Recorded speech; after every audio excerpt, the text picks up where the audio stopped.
You're livid by this decision today?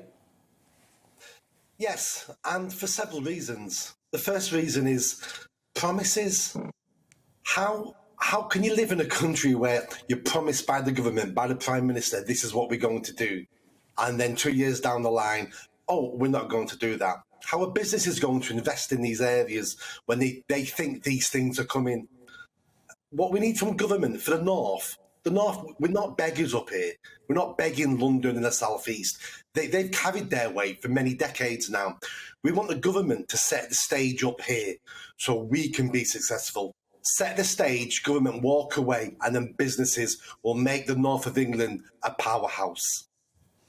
Yeah, and I think the point that you make is that your fellow Northerners have only lent the Tory party their vote in red wall constituencies, and this was maybe an important way to make that vote permanent. Absolutely.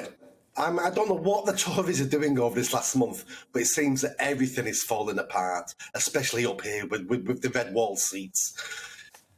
Do what you say you're going to do. You promise us trains, so give us trains.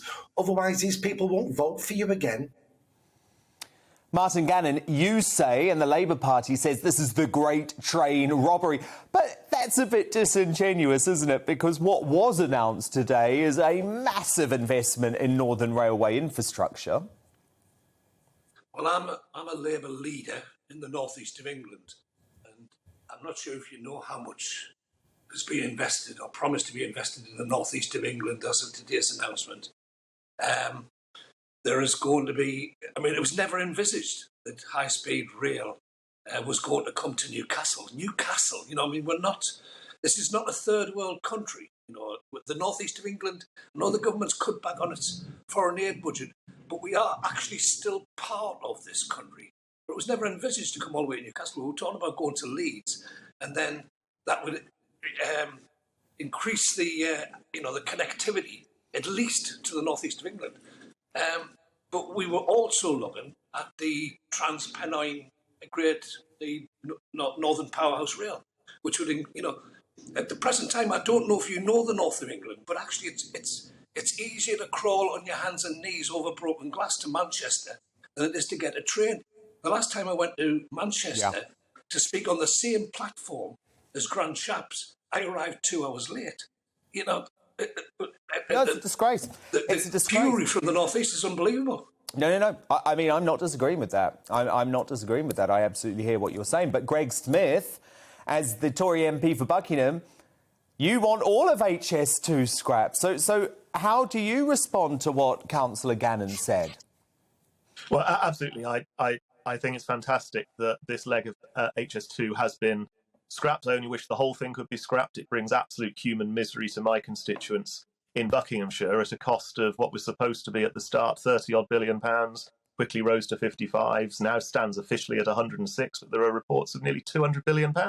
And talking to my colleagues in the Red Wall, they're delighted at the £96 billion rail spend that was announced today by the Transport Secretary that will bring improved transport connectivity to the Midlands and to the North. Included in that is massive infrastructure improvements to the East Coast Main Line, which certainly the last time I was on that stopped in Newcastle.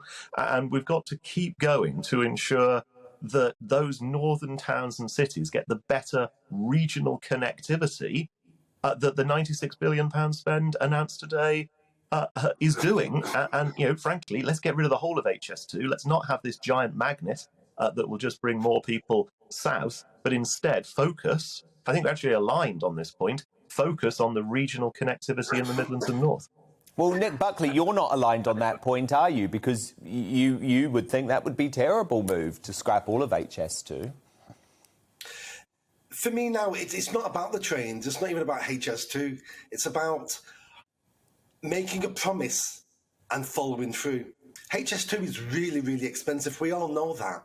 And if it's not value for money, it never should have been promised in the first place. It was only 2 years ago this was still being promised to us. And how can you run? Yeah, Greg, you've got to respond to that, Greg, because isn't this an issue about Tory trust? Boris Johnson, as Nick says, one of his first speeches as Prime Minister in 2019, agreed to this. Don't you just have to start keeping some promises? Because right now that's a broken promise. There's a broken promise in terms of tax cuts. They're rolling in. Well, I think that there's two things to say to that. Firstly, when something turns out to be a bit of a disaster, as HS2 in my view is, and it's snowballing in cost, it is right to actually look at it and say, is this the best way to do it? And one of the strongest points I think the Transport Secretary made in the House of Commons this morning was that if we carried on with the eastern leg of HS2, rather than doing all of these regional connectivity projects, no one would see any benefit for decades, well into the 2040s. By having this slight change of tack, there is still a massive spend, £96 billion, hopefully more when they scrap the whole of HS2, in my view. Frankly, it can all go to the Midlands and the North to get these improvements that I think people want to see. But this scheme will actually deliver better connectivity in the next 10 years, rather than leaving people without it for 20, 25, 30 years. Councillor Gannon, where does Labour stand on that? Is there some advantage in just saying, actually, scrap HS2, focus on local rail, focus on making the North East better connected locally? Well, thank you very much to the honourable member from Buckinghamshire for telling us what the North East of England needs. My heart does break for poor Buckinghamshire. We've got 8 Tory MPs in the North East of England at the present time. And I can absolutely guarantee to you that none of them will come back to Westminster after the next election. They feel like Afghan interpreters left on the runway at Kabul airport. Thank you very much. So you genuinely feel like this could be, this red wall could be something that you win back?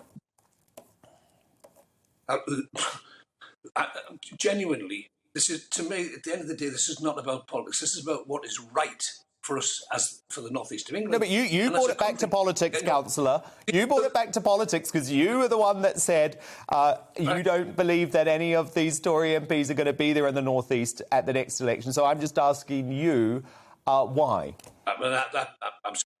That's just a statement of fact, OK? The fact is that the North East of England, I'm sorry to remind Boris Johnson, but we're actually part of the UK. Have they forgotten that?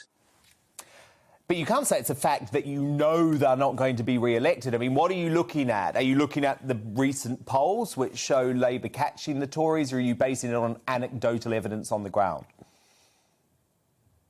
I'm listening to hear what they're saying to demand that the North East gets justice. I'm sorry, I can't hear anything. And neither can the people of the North East of England. Greg Smith, and this is going to be a big issue, isn't it? Because at the end of the day, Boris has MPs like you, who he has to keep happy, and then this new constituency. And we've seen that the two don't necessarily, they're not necessarily easy bedfellows, you might say. Well, I come at this from two perspectives. Of course, I'm always going to stand up for my constituency, which, rightly pointed out, is in Buckinghamshire. But I'm also on the Transport Select Committee. I sit in the National United Kingdom Parliament. I have a responsibility to the whole country in both fronts. And actually, what I've said tonight is that actually I agree that the South does have better regional rail connectivity than the North of England currently has. I do spend a lot of time talking to many of my excellent colleagues in the northeast of England and the northwest and the West and East Midlands. And what they constantly say to me is that there is a gross lack of that regional town-to-town, city-to-city connectivity, which this £96 billion spend is going to start sorting out, and in a timescale where people are going to see the benefits within a decade, rather than the HS2 model, which will keep people without for 20, 30 years. I think it's far better to get on and to deliver in a short timescale rather than continue with waste of money projects like HS2 that just keep snowballing and keep ballooning.